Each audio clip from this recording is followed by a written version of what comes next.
ఎవరైతే హిజ్రత్ చేసి వెళ్ళారో అప్పటికి సహాబాలు అన్నీ కోల్పోవడం జరిగింది. మక్కా యొక్క సహాబాలు ముహాజిరీన్ వెళ్ళడం జరిగింది.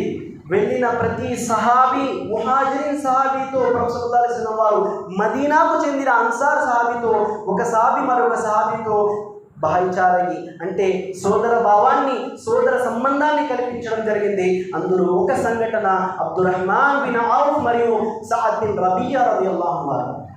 సఅద్ బిన్ రబియా రదియల్లాహు అన్హు ఈయన అన్సారీ అంటే మదీనాకు చెందిన సహాబీ. అబ్దుర్రహ్మాన్ బిన్ ఔఫ్ రదియల్లాహు అన్హు మక్కా నుంచి అల్లాహ్ కొరకు హిజ్రత్ చేసి వలస వెళ్ళిన సహాబీ. వారిద్దరిలో ప్రవక్త సల్లల్లాహు అలైహి వసల్లం వారు ఒక రిష్తా ఒక సంబంధాన్ని ఏర్పరిచారు, అదే సోదరత్వం. దానివల్ల వారిలో కలిగిన ప్రభావం ఎటువంటిదంటే సఅద్ బిన్ రబియా రదియల్లాహు అన్హు వారు అంటున్నారు, ఓ అబ్దుర్రహ్మాన్ బిన్ ఔఫ్ చూడండి, నాకు 2 బంగళాలు ఉన్నాయి, 2 భవనాలు ఉన్నాయి. అందులో ఒకటి నేను మీకు రాసిస్తాను.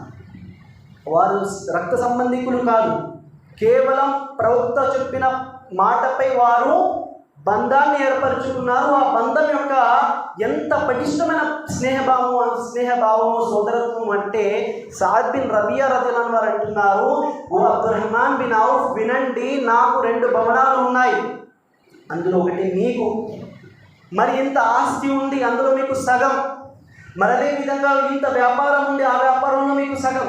ఇక్కడ వరకు ఎవరైనా చెప్పారు ఆయన, కానీ దానికి మించి ఆయన చెప్పిన మాట ఏమిటో తెలుసా? ఓ అబ్దుర్రహ్మాన్ బిన్ ఔఫ్ సహాబాలు సోదరులారా, సహాబాల జీవితాన్ని చదవండి. ఈ కఠినమైన ఈ హృదయాలు కలిగే అవకాశం ఉంది.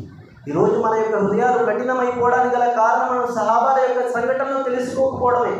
ఆ సహాబీ అంటున్నారు, సఅద్ బిన్ రబియా అంటున్నారు, ఓ అబ్దుర్రహ్మాన్ బిన్ ఔఫ్ వినండి, నాకు 2 భార్యలు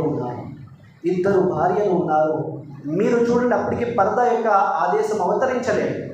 2 భార్యలు ఉన్నారు, 2 సతీమణులు ఉన్నారు.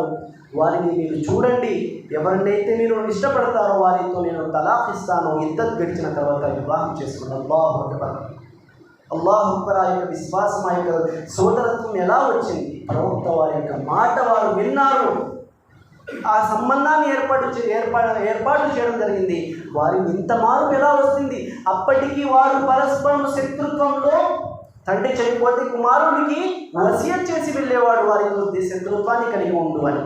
కానీ వారిలో ఆ చేంజ్ ఎలా వచ్చింది? విశ్వాసము. ఈరోజు మనలో ఇన్ని మాటలు విన్నప్పటికీ మనలో రానిది ఏమిటి? విశ్వాసం లేకపోవడము.